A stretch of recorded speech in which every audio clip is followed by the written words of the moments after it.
धन्यवाद मोदी जी। अब चलते हैं रुड़की में से आपसे सवाल पूछेंगे रुड़की के लोग।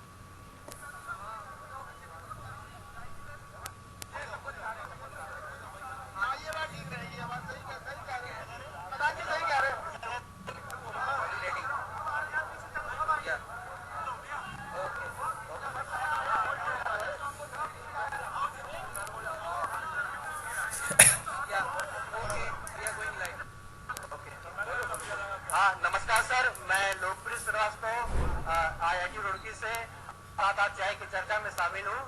और सर, मेरा आपसे ये सवाल है कि क्या सरकारी नौकरी उच्च पदों पर प्रोफेशनल्स की भर्ती होनी चाहिए कि नहीं, ताकि हमारे जो सरकारी विभागों का कामकाज है वो अच्छी इम्प्रूव हो और जनता को सबसे ज्यादा लाभ हो।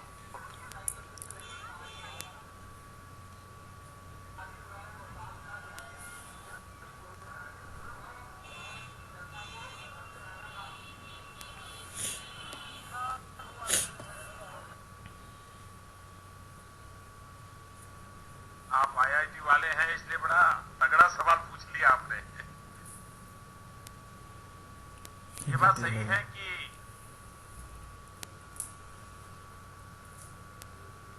दो समस्याओं को देश फेस कर रहा है। जो हाईली टैलेंटेड मैन पावर है वो ज्यादातर MNCs में जा रहा है, कॉर्पोरेट हाउस में जा रहा है, बड़ी बड़ी कंपनियों में जा रहा है। बहुत कम हाईली टैलेंटेड लोग हैं जो IAS IPS कैडर में जाना पसंद करते हैं। और इसलिए IAS IPS में आते हैं, उनको भी कभी मन करता है कि चलिए अब सरकार में बहुत काम कर लिया, हमें जल्द से बाहर जाने का थोड़ा मौका मिले, बाहर जाकर के हम कंपनियों में जाकर के आ जाएं। तो सरकार के कामकाज का कल्चर और पढ़े लिखे नौजवान जो कॉर्पोरेट वर्ल्ड में काम कर रहे हैं उनका वर्क कल्चर, इसके बीच में एक बहुत बड़ा अंतर हो रहा है और इस अंतर को कैसे भी करके हमें मिटाना होगा। और उसमें पहली आवश्यकता होती है कि सरकारों के वर्क कल्चर को हम अधिक प्रोफेशनल कैसे बनाएं। अधिक प्रोफेशनल बनाने के लिए जो कॉर्पोरेट वर्क कल्चर के लोग हैं और सरकार का नेतृत्व करने वाले जो ब्यूरोक्रेट्स हैं, उन तीनों के बीच में समय समय पर तालमेल बढ़ना चाहिए। आपको जानकर के आनंद होगा, आप IIT के लोग हैं, मैं जब पहली बार हमने सरकार बनाई तो मैं मेरे सारे मंत्रिपरिषद को लेकर के IIM में पढ़ने के लिए गया था।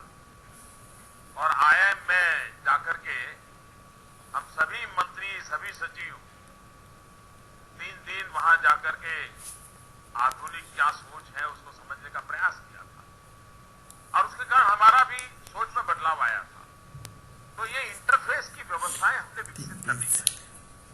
दूसरा प्रयोग ऐसा हो सकता है कि ये जो कॉर्पोरेट सोशल रिस्पॉन्सिबिलिटी, ये जो भारत सरकार ने एक निर्णय किया है, कानूनन बनाया है कि सभी कॉर्पोरेट हाउस को कॉर्पोरेट सोशल रिस्पॉन्सिबिलिटी के नाते 2% पे कम खर्च करने। ये जो 2% खर्च करने का काम है उसमें कॉर्पोरेट का टॉप मोस्ट स्किल वाले लोग और सरकार के जिनको हम ट्रेन करने चाहते हैं वैसे लोग भी अगर कॉर्पोरेट सोशल रिस्पॉन्सिबिलिटी के लिए 2 महीने, 4 महीने, 6 महीने के प्रोजेक्ट के लिए साथ काम करते हैं तो दोनों को एक दूसरे के काम का अनुभव मिलेगा और एक बैलेंस डेवलपमेंट की संभावना पैदा होगी। उसी प्रकार से सरकार ने और समाज ने मिलकर के कुछ काम करने चाहिए, कुछ चीजें और ऑर्गेनाइज करनी चाहिए। जैसे मान लीजिए स्टेट का स्पोर्ट्स का इवेंट है, स्पोर्ट्स का इवेंट हो तो राज्य 2-3 कॉर्पोरेट हाउस को कहे भाई इसमें आप पार्टनरशिप कीजिए और आपके टॉप मैनेजरियल लोग हैं वो हमारे साथ जोड़िए, सरकार में बैठे हुए लोग उनके साथ काम करेंगे। एक नए वर्क कल्चर का एक्सपीरियंस होगा और इसलिए साथ साथ काम करने करने के अवसर बढ़ाने चाहिए। प्राइवेट वर्ल्ड अलग हो जाए, हमारा वर्ल्ड अलग हो जाए तो हमें फायदा नहीं होगा। मैं एक अनुभव बताता हूं। सरकार में एक इंफॉर्मेशन डिपार्टमेंट होता है। उस इंफॉर्मेशन डिपार्टमेंट में जो सरकारी नौकरी में आए हैं उनको लिखने की आदत है, इसकी गारंटी नहीं है।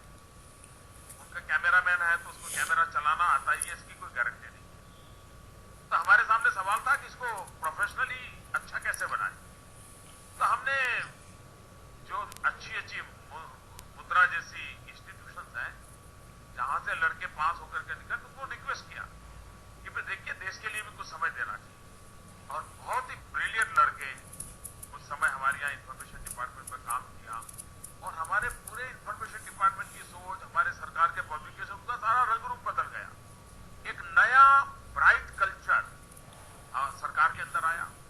मैं एक सीएम फेलोशिप का कार्यक्रम चलाता हूं और उसमें साल में सबको इनवाइट करता हूं जो 2 साल मेरे यहाँ काम करना चाहते हैं तो आए।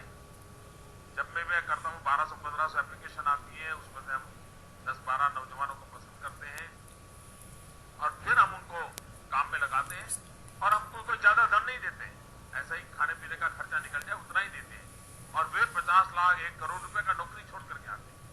लेकिन उनको सरकार नाम की व्यवस्था से इतना एक्सपोजर मिलता है, उनका भी लाभ होता है।